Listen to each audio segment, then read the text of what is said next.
Very good afternoon friends. आज हम एक और इंटरेस्टिंग केस देखते हैं। केसेस के साथ एक रेमेडी और उसका वंडरफुल एनालिसिस। ठीक है, केस का। तो ये एक 7 साल का बच्चा है। तो बच्चों के केसेस ना बहुत इंपॉर्टेंट होते हैं हमारी प्रैक्टिस में, और उनको कैसे हैंडल करना होता है ये आना चाहिए। तो हर एज ग्रुप का बच्चा है, तो सभी बच्चों में अलग अलग तरीके का केस टेकिंग होता है। ठीक है, तो आपको ऑब्जर्व करना होता है, कुछ डेटा पेरेंट्स से लेना होता है, ये सब कुछ मिलाकर के आपको रेमेडी निकालनी होती है। तो अभी हम इस केस को डिस्कस करते हैं। ये 7 ईयर ओल्ड चाइल्ड है जिसको एटोपिक डर्मेटाइटिस का प्रॉब्लम है, जो करीब डेढ़ साल के आसपास से इसको स्किन का प्रॉब्लम है। एलोपैथी से सप्रेस होता है बट वो ठीक नहीं हो रहा है। ठीक है, तो अभी जब ये बच्चा क्लिनिक पे आता है तो वो उसकी मदर बैठ जाती है और वो दूसरी चेयर पर बैठता है, और फिर ये जैसे ही वो बैठाला जाता है तो वो इधर छू रहा है, उधर छू रहा है, इसको टच कर रहा है, उसको टच कर रहा है। ये मैंने ऑब्जर्व किया। तो वो शांति से बैठ नहीं रहा है, वो इधर उधर कुछ ना कुछ पकड़ रहा है। उसको पकड़ो, उसको छुड़ा लो तो फिर वो दूसरी चीज़ें पकड़ लेता है। वो यही कर रहा है। ठीक है, तो मैंने पूछा कि और क्या होता है इसको। बोला ईचिंग करता है, ईचिंग रात भर बेचैन रहता है, बोलता है कभी ये कर दो कभी वो कर दो। ठीक है, बहुत सारे क्रीम्स भी लगा दिए मैंने, पर इसका प्रॉब्लम ठीक नहीं हो रहा है। तो मैंने पूछा, बच्चे से ही पूछा, बोलो क्या तकलीफ़ है तुमको। तो उसने बोला कि इशारे से बोला कि ये पैर में ऐसा ऐसे ईचिंग करके उसने बताया।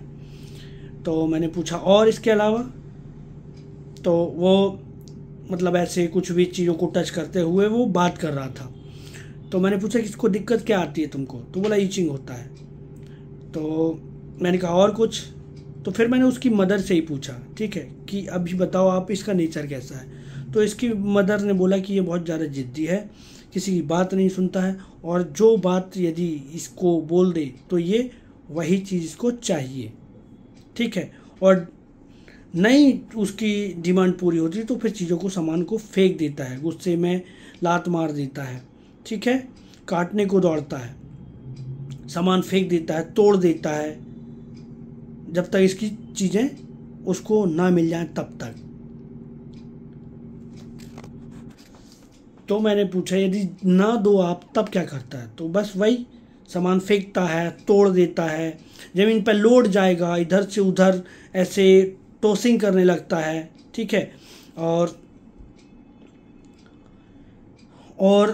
कई बार क्या होता है कि उसको जो ले आओ, ठीक है, तो वो थोड़ी देर खेलेगा, फिर वो बोला कि मुझे ये नहीं चाहिए, मुझे वो वाला टॉय चाहिए था।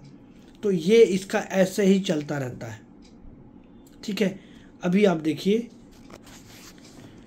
तो मैंने पूछा और ये आपकी बात मानता है। तो बोला बात कहाँ मानता है, ये तो जो बोलो उसका उल्टा ही करता है।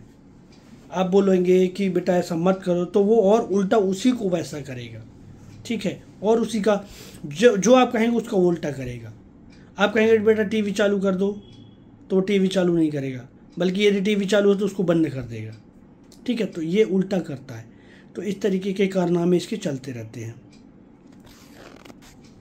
मैंने पूछा इसको गुस्सा बहुत आता है जब इसको, जैसे ये बोलता है कि मेरे को ये चाहिए और इसकी डिमांड पूरी ना हो तब ज़बरदस्त गुस्सा आता है, और फिर जो हाथ में रिमोट है, टीवी का जो भी है, ये सामान फेंक देता है। बहुत ज़िद्दी है।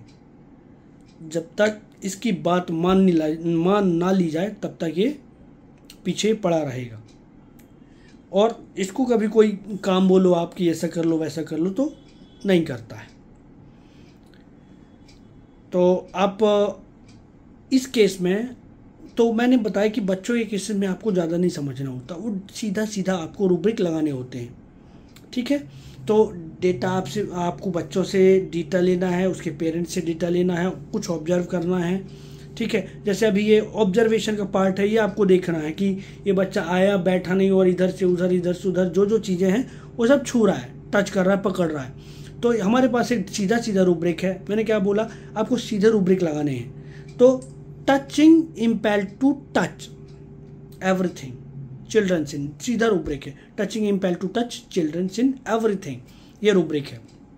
ठीक है, तो दिमाग में आपको ये रूब्रिक रहना चाहिए। एक और मेरे पास बच्चा आया था, वो मैंने केस भी बताया आपको, उसको फंगस था, 2 महीने से फंगस था। पीडियाट्रिशियन उसको एंटीबायोटिक्स और स्किन वाला जो ऑइंटमेंट रहता वो दे रहे थे उसको, ठीक है। बट वो थोड़ा सा देर सेटल होता था, फिर वापस आ जाता था। तो मेरा एक फ्रेंड है, उसने मेरे को रिफ़र किया था। तो वो बच्चे को भी भाई उसको बैठा दिया। मैंने कहा तो ये आपको करना है। बच्चों को, छोटे छोटे बच्चे आते हैं, उसको टेबल पे आप अपना एग्जामिन टेबल पे उसको बोलोगी छोड़ दो आप, तो वो जब अकेला रहेगा तो क्या कैसे बिहेव करेगा ये समझना है। तो मैं इसको बाद में बोलता हूँ, ठीक है, क्योंकि इससे जुड़ी हुई 3-4 ऑब्जर्वेशन है। तो ये आपने समझा, टचिंग इम्पेल्ड टू टच। अब इसको गुस्सा कब आता है? Refusing things when things refused when things he want are. जो वो चाहता है वैसी नहीं करते हम तो गुस्सा आता है। और गुस्से में क्या करता है? सामान को फेंक देता है। एंगर थ्रोज थिंग्स अराउंड, ठीक है। और देखो आप, ये गुस्से में क्या करता है? चीज़ें फेंक देगा तो थ्रोइंग थिंग्स अराउंड, ज़मीन पे लौट जाता है। आपने कई बार सुना होगा बच्चे ना ये ऐसा ऐसा करने लगते हैं। कई बार आपने टॉय नहीं दिलाया, आप देखो, आप जैसे कि हमने टॉय की शॉप में गए, टॉय आपने नहीं दिलाया और इसको आपने कहा कि चलो, तो वो वहीं लौट जाएगा, लेट जाएगा, लौट जाना, लेट जाना क्या, लौट जाना, ठीक है। मुझे नहीं जाना, मुझे टॉय चाहिए, ये दिस इज टेम्पर टेंट्रम, ठीक है, टेम्पर टेंट्रम। ये रूब्रिक है हमारे पास। मारता है, काटता है, स्ट्राइकिंग चिल्ड्रंस इन, बाइटिंग, ये सारी रूब्रिक्स हैं। ऑब्स्टिनेट चिल्ड्रंस इन, डिसोबीडियंट चिल्ड्रंस इन, क्योंकि वो किसी की बात नहीं मानता। और सबसे बढ़िया रूब्रिक है हमारे पास कैप्रिशियसनेस, ठीक है। कैप्रिशियसनेस को समझिए, इसमें होता क्या? Rejecting things for which he has been longing when offered he is. तो इस रूब्रिक को ऐसे समझिए, कैप्रिशियसनेस, रिजेक्टिंग थिंग्स, कैप्रिशियस, वो चीज़ें चाहता है, जो डिमांड करता है वो कि उसको मिल जाए, बट जब उसको दे दिया जाता है फिर उसको वो रिजेक्ट करता है। इसको ऐसे पढ़िए, capriciousness when he offered rejected the things for which he has been longing. मतलब उसको जो चीज़ पहले चाहिए रही होती हैं, ठीक ऐसा ही मैंने अभी कई सारे ऐसे पेशेंट देखे। मेरा खुद का बच्चा, वो उसके साथ भी ऐसे ही होता है कि उसको एक टॉय लेके आप कुछ भी ले आना, पापा आप कुछ भी ले आना, और फिर जब उसको ले आए, थोड़ा खेला, एंजॉय किया उसको, अरे पापा ये क्यों ले आए, मुझे ये नहीं चाहिए, मुझे वो वाला चाहिए था, मुझे इस टॉय में इसकी आँख मुझे अच्छी नहीं लग रही, ये पूँछ वाला नहीं सूढ़ वाला चाहिए था, समझा आप।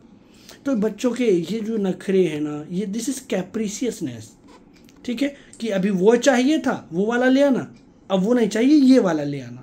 सो दिस इज़ कैप्रिशियसनेस, ठीक है। बहुत इंपॉर्टेंट रूब्रिक है, बहुत सारे बच्चों में मिलता है। एक रूब्रिक है हमारे पास कॉन्ट्रेरी, उल्टा करते हैं बच्चे, ठीक है। जो ना कहेंगे, बोले कि आप बोलेंगे कि ये आप बोलो तो क्या करता है, कुछ करता है, आपकी बात मानता है, बोलो मानता क्या, वो उल्टा करता है, और ठीक है। तो जैसे कि वहाँ मत जा, वहाँ मत जा, वहाँ से गिर जाएगा, ये वहीं जाएगा, हेलो, समझा। So this is contrary behaviour. तो ये सारे रूब्रिक्स के ऊपर हमारे पास जो रेमेडी आती है वो आती है सीना, ठीक है। तो सीना का एक बहुत बढ़िया रूब्रिक है, quiet and can't be, quiet and can't be, ये चुप नहीं होता है। तो एक केस में बता रहा हूँ इसका, एक बहुत बढ़िया ये था, एक छोटा बच्चा था। तो ये बच्चों के केसेस में आपको बहुत सारा प्रॉब्लम्स देखने को मिलता है, और स्पेशली ये कान दर्द की तकलीफ़ बच्चों में बहुत होती है, छोटे छोटे बच्चों में बहुत होती है, 3 महीने 4 महीने 6 महीने के बच्चों में। तो एक बार एक बच्चा, मेरा ही बच्चा, उसको ना सीवियर ईयर एक हुआ। अब हम लोगों को कुछ समझ में नहीं आ रहा था क्या हो रहा है इसको, ठीक है। तो अब कान में दर्द है कि कहाँ पेट में दर्द है नहीं समझ में आ रहा, क्योंकि बच्चों में जनरली कान, ईयर एक और एब्डोमेन एक कॉमन है। तो इसके ऊपर अपन को फोकस नहीं करना है कि कहाँ दर्द है, ये तो क्योंकि एलोपैथ्स का अलग है, होम्योपैथ्स का अलग है, ठीक है।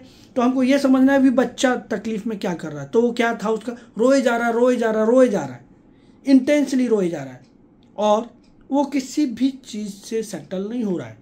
घुमा दो, फिरा दो, गाड़ी में ये सब कर दो ना, सेटल नहीं हो रहा है।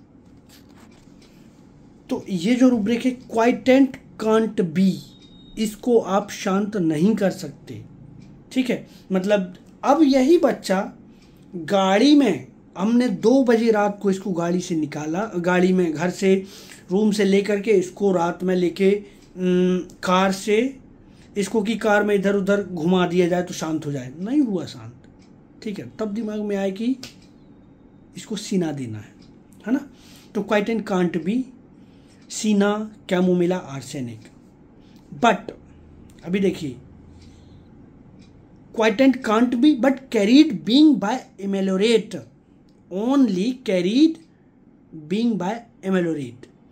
अब तो आर्सेनिक और कैमोमिला हमने क्यों नहीं सोचा, क्योंकि क्वाइटेंट कांट बी में तीनों रेमेडी है, आर्सेनिक, कैमोमिला, सीना, but carried only by being. जब आप इसको कैरी करते हो तो ये बच्चा, ठीक जैसे कि इसको रो रहा है, दर्द हो रहा है, आपने गोदी में लेके घुमा दिया, ऐसा ऐसा कर दिया, ठीक है, तो ये है कैरीड बीइंग बाय एमेलोरेट, जिसमें आर्सेनिक और कैमोमिला है। तब जाके ये दोनों रेमेडी रूल आउट हो गई और इसको दिया सीना। सीना 200 देने से 5 मिनट में बच्चा सेटल, ठीक है, 5 मिनट्स में। तो ये जो छोटे छोटे से केसेस हैं बहुत हेल्प करते हैं हमारी प्रैक्टिस पे। तो ये सीना रेमेडी है। तो अभी मैं एक केस मैं बता रहा हूँ उस बच्चे का केस, जो वो आया फंगल इन्फेक्शन वाला बच्चा, सिर्फ 1 महीने 1 साल का बच्चा। तो उसको मैंने कहा कि बैठा दो आप, तो आपको यही करना है, देखना है, ऑब्जर्व करना है बच्चे को। तो कुछ बच्चे तो बिल्कुल चिपक के आते हैं, ठीक है, मम्मा से चिपके रहेंगे, इवन आपकी तरफ देखेंगे भी नहीं, ठीक है, कांट बियर लुक डैट। कुछ बच्चे देखेंगे, चिपके रहेंगे, देखेंगे, ठीक है, तो स्ट्रामोनियम हो सकते हैं। आप अप्रोच नहीं कर सकते, उधर मुंह कर लेंगे और चीखने लगेंगे और बोलेंगे मुझे बाहर ले जाओ, बाहर ले जाओ, ठीक है। हायोसाइमस का बच्चा बिंदास रहेगा, ठीक है, लेकिन जैसे ही वो सतर्क रहेगा और जैसे ही उसको लगा कि कुछ खतरा है, इंजेक्शन लगने वाला, तो फिर ये रोना शुरू कर देगा, ठीक है। जैसे बच्चे आते हैं, कई बार आते हैं क्लिनिक पे, बढ़िया बिंदास रहते हैं, ठीक है, उनको कोई फर्क नहीं पड़ता, लेकिन जैसे ही बोला कि चलो इंजेक्शन लग जाएगा, इंजेक्शन लगा देता हूँ, तो फिर उसकी हवा टाइट हो जाती है। इसको बोलते हैं अफेक्टेशन, कि वो शो कर रहा है कि मुझे डर तो नहीं लगता, बट वो डरा हुआ है, ठीक है, अफेक्टेशन टूट जाता है। तो ये जो बच्चा, इसको मैंने बोला कि बैठा दो आप, तो ये सब आपको प्रोटोकॉल करने हैं छोटे मोटे, ताकि आपको बच्चे को डिस्कम्फर्ट जोन में लाना, तब जाके पता चलेगा उसको उसके बारे में। तो मैंने कहा बैठ जा, तो बैठा दिया, और बैठते से ही वो मेरा स्टेथोस्कोप, मेरा चश्मा और जितना भी टेबल पे सामान पड़ा हुआ था, एक के बाद एक उसने पकड़ना शुरू कर दिया, और मैंने सारा सामान हटा दिया। तो फिर वो उसने दीवार पे चढ़ के पोर्ट्रेट को पकड़ लिया। तो this is the touching impel to touch, और मेरे से बराबर आई कांटेक्ट कर रहा है, खेल रहा है, बढ़िया एंजॉय कर रहा है, मोबाइल देख रहा है, और मेरे को कम्युनिकेट करने की कोशिश कर रहा है, ठीक है। तो मैंने उसको दिया था सल्फर, 1-2 सल्फर से उसका फंगस गायब हो गया।